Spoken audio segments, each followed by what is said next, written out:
यदि आप अपनी जिंदगी में बेहतरीन बदलाव लाना चाहते हैं तो जो अब तक करते आए हैं उसमें बदलाव लाइए। बाहर परिवर्तन चाहते हैं तो पहले भीतर परिवर्तन लाइए। परिवेश को बदलना चाहते हैं तो पहले आप अपने मन की दशा को बदलने की चेष्टा कीजिए, और उसके लिए आपको कुछ लिखना होगा। संकल्प, मैं जिंदगी को यहाँ देखना चाहता हूँ, ऐसा होना चाहता हूँ, ऐसा जीना चाहता हूँ। उसी की प्रार्थनाएं करो, उसको दोहराइए, उस पर चलने के लिए प्रयास कीजिए, और फिर आप देखेंगे पहले से आप बेहतर होंगे। अब किस किस चीज में बेहतर होना वो थोड़ा ध्यान देना। शरीर आपका पहले से ज्यादा स्वस्थ, सक्षम, ऊर्जावान हो, ये पहले नंबर पर हम सबका ध्यान जाना चाहिए। क्या करना चाहिए इसके लिए? अपने आहार पर ध्यान देंगे, डाइट पर, व्यायाम प्राणायाम पर ध्यान देंगे। तीसरा, अच्छी नींद और तनाव रहित होने की चेष्टा। चिंताएं तो आएंगी, दबाव भी आएगा। तनाव आना बुरा नहीं है, तनाव का टिकना बुरा है। चिंता आना बुरा नहीं है, चिंतित बने रहना बुरा है। ज्यादा देर तक चिंता रहेगी, खोखला कर देगी। ज्यादा देर तक तनाव रहेगा, दिल पर भी असर लाएगा, पैंक्रियाज पर असर लाएगा, लीवर पर असर लाएगा, आपके ब्लड प्रेशर को जो है नॉर्मल नहीं रहने देगा, नींद पर असर डालेगा। ज्यादा तनाव रहेगा, आपकी मुस्कुराहट छीन ले जाएगा। ज्यादा तनाव और चिंता पाल लोगे, याददाश्त पर असर होने लग जाएगा।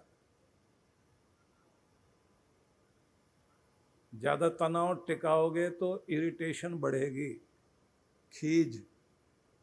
किसी ने थोड़ा सा छेड़ दिया 2 बार तो आप ठीक ठीक जवाब देंगे, तीसरी बार फिर वही बात बोल दी किसी ने तो ज्वालामुखी की तरह फटोगे।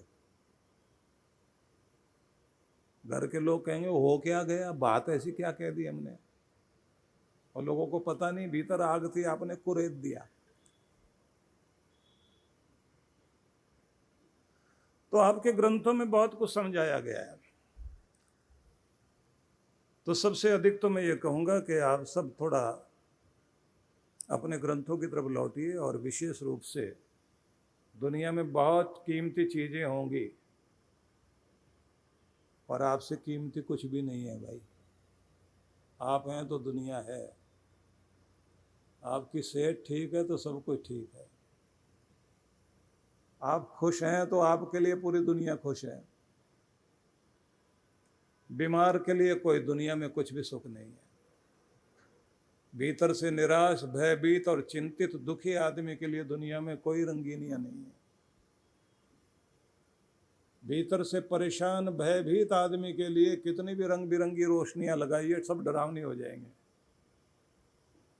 दुख के मारे आदमी के लिए जरूर उगेगा सूरज, लेकिन उसको लगेगा होगा दूसरों के लिए सुनहरा, मेरे लिए तो नहीं है। क्या करो? पहले नंबर पर आप एक दूसरे को कहते हैं ना ख्याल रखना अपना, तो मैं आपसे कह रहा हूं अपना ख्याल रखिए। आज से अपनी केयर कीजिए, ठीक है? ताली ऐसे बजाइए जैसे चोट ना लग जाए हाथ को। आप लोग बहुत ध्यान रखते हैं अपना। तो अगर आपको अपना ख्याल रखना है तो फिर एक बात करना, डिसिप्लिन चाहिए लाइफ में, एक अनुशासन। कोई आपके ऊपर शासन करे वो नहीं, आप खुद पर खुद शासन कीजिए। खुद को खुद हुक्म देने वाले बन जाओ, खुद को खुद पनिश करने वाले बन जाओ। आज से आप अपना ध्यान रखेंगे। दूसरी बात, अपना ध्यान रखना है। अब दूसरी बात है अपनों का ध्यान रखना है। अपनों का।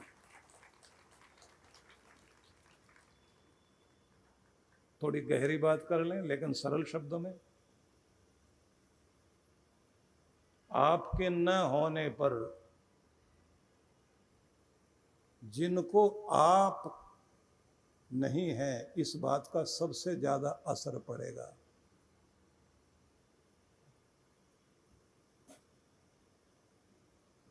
उन अपनों के लिए समय निकालिए। फिर से ध्यान से दोहरा लीजिए शब्द को। आपके न होने पर जिनको सबसे ज्यादा फर्क पड़ेगा वो अपने। उन अपनों के लिए थोड़ा वक्त निकालना शुरू करिए, उनके लिए जीना शुरू करिए। बाकी तो फालतू हैं।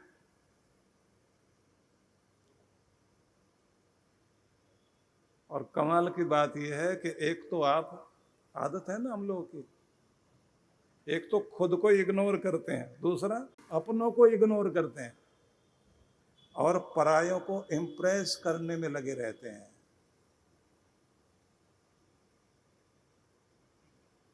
परायों को इम्प्रेस करके आप कभी अपना नहीं बना पाओगे। जो अपने हैं उनको तो संभाल लीजिए। पहली बात हो गई, अपना ध्यान रखना है, अपनों का ध्यान रखना है। अब थोड़ा सा और बारीकी में चलते हैं। वो एक माँ जिसने अपनी नींदें कुर्बान करके आपके पालन पोषण में अपनी जिंदगी लगा दी। वो एक पिता जिसने अपने कंधे पर बैठाकर आपको दुनिया दिखाने की चेष्टा की, दुनिया की हर खुशी देने के लिए, आपके लिए मजदूरी तक करने को लिए, लेबर वर्क करने के लिए जो रात दिन दौड़ता रहा, उससे ज्यादा अपना और कौन होगा। वो जो आपकी पत्नी आपके लिए जीती है। और ये भारतीय परंपरा है, भारत का रंग ढंग अलग ही है। दुनिया भर में ये माना जाता है कि अगर वो जो 5 चीजें मानी जाती है ना कि सबसे ज्यादा जिंदगी को खुशहाली देने के लिए 5 चीजें चाहिए, किसी अगले दिन में बताऊंगा। उनमें से एक बात कही जाती है कि वाइफ हो तो भारतीय होनी चाहिए, क्योंकि यहाँ संस्कार हैं, भावनाएं हैं। रामायण के उस प्रसंग को याद कीजिए कि माँ कौशल्या आधी रात में अपने महल में छत पर एक आहट सुनती हैं और उनको लगता है कोई चल रहा है छत पर। जाकर देखती हैं तो एक युवती टहलती हुई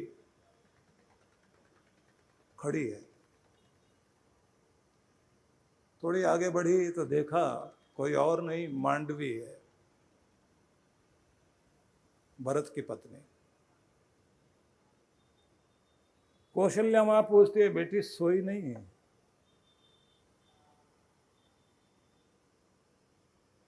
मांडवी कहती है कि मेरे पति भरत नंदीग्राम में पत्तों की कुटिया बनाकर पत्तों का बिछौना बिछा करके अपने राम की याद में जैसे वो सोते हैं वैसे ही उन्होंने अपना पर्ण कुटीर बनाया हुआ है। और रात में जब उनका दिया कुटिया से बुझ जाता है, उसको देख करके फिर मैं सोती हूँ। तो अभी वो जागे हुए हैं, वो भी सोए नहीं हैं। अटारी पर चढ़कर दूर जंगल नंदीग्राम में उस कुटिया को देख रही हूँ जहां मेरे प्राण बसे हुए हैं। वो सोएं तो फिर मैं भी बिस्तर पर जाऊं। ये क्या संस्कृति है आपकी? इतना लगाव, इतना प्यार कि हमारी नींद भी, भूख भी, जीवन जीने का ढंग भी, सांसें भी एक दूसरे से जुड़ जाएं। तो आपके अपने जो आपके लिए जीते हैं, आपके न होने पर जिन्हें फर्क पड़ने वाला है, उनके लिए वक्त निकालना शुरू करो। अपने लिए वक्त निकालो, अपना ख्याल करो, अपनों का ख्याल करो। ये दूसरी बात आपसे कहना चाहता हूं।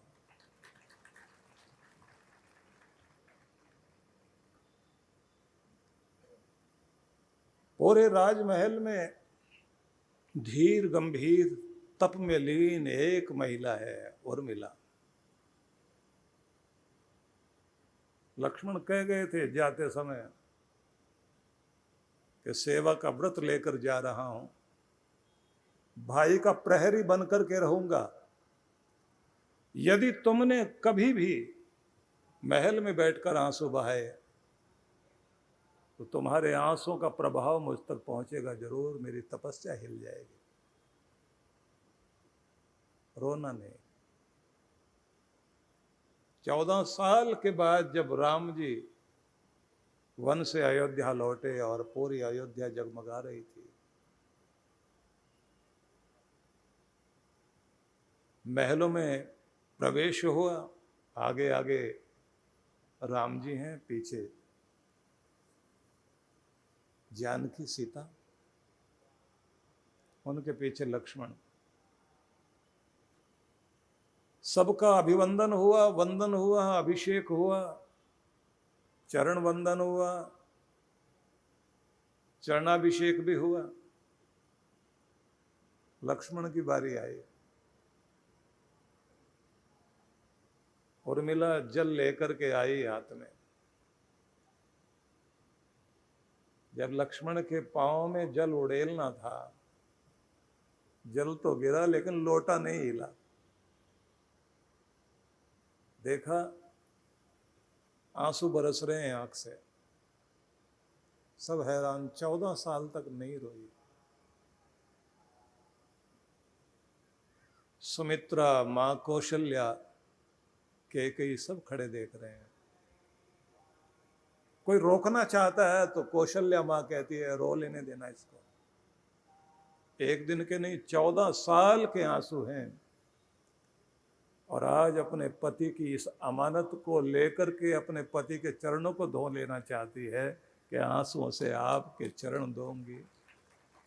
खुशी है आप लौट आए हो, पर आपकी अमानत बचा कर रखी थी, हर दिन के आंसू। ये आपकी संस्कृति, ये आपके संबंधों का प्रेम, जिसको कहते हैं कि घर में रामायण आनी चाहिए। जीवन जीना है तो गीता आनी चाहिए। व्यवहार को सीखना है कलयुग में तो कृष्ण भगवान की व्यवहारिक लीला को देख लेना चाहिए कि कालिया नाग जो डरा रहा था, कृष्ण उसके भी फन पर पांव रख करके नृत्य करते हैं और कहते हैं डराने वाली कोई भी चीज दुनिया में हो और 1000 फन लेकर के भी आए और 1000 विष भी उगले, उसके फन पर पांव रखकर नृत्य करने वाले अगर बन जाओ, डर को डराने वाले बन जाओ, तो तुम्हें जीना आ गया है। डर तो आपको डराता हुआ कहीं तक भी लेकर जाएगा। जिसको डर डराना आ गया वो कृष्ण को समझ गया।